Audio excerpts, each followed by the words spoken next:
Postal ballot నిబంధనలపై ఓవైపు పార్టీల మధ్య మాటల యుద్ధం నడుస్తుండగా మరోవైపు అధికారులు మాత్రం ఈసీ నిబంధనల ప్రకారం కౌంటింగ్ ఏర్పాట్లు చేస్తున్నారు. ప్రతి నియోజకవర్గంలో కూడా భారీగా పోస్టల్ బ్యాలెట్ ఓట్లు రావడంతో ఓట్ల లెక్కింపు ఆలస్యమయ్యే అవకాశం కనిపిస్తోంది. ఇంతకు పోస్టల్ బ్యాలెట్ల కౌంటింగ్ కు ఈసీ ఎలాంటి చర్యలు తీసుకుంటోంది?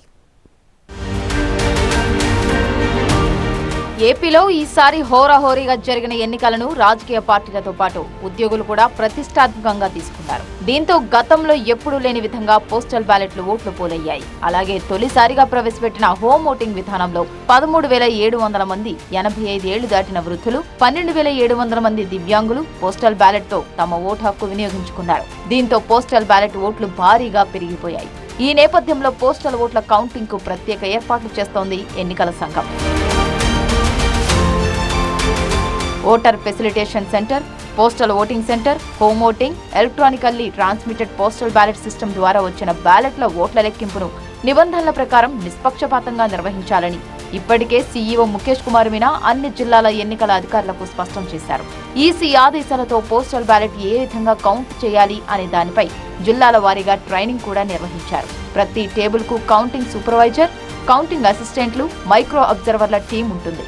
ఈ అధికారుల బృందాలను లెక్కింపు టేబుళ్లకు అనుసంధానించేందుకు కౌంటింగ్ ప్రారంభానికి ముందు ర్యాండమైజేషన్ నిర్వహిస్తారు.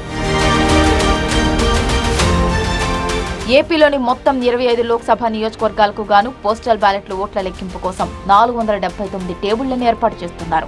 ఒక్కో టేబుల్పై కనిష్టంగా 716 పోస్టల్ బ్యాలెట్ల నుంచి గరిష్టంగా 1780 పోస్టల్ బ్యాలెట్లను లెక్కిస్తారు.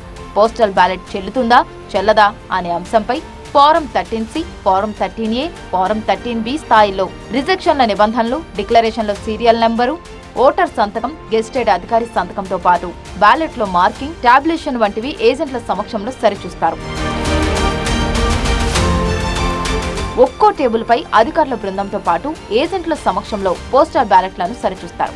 ఆ తర్వాత 25 బ్యాలెట్ల చొప్పున కట్టలు కట్టి టేబుల్ వారీగా కౌంటింగ్ కోసం డివైడ్ చేస్తారు.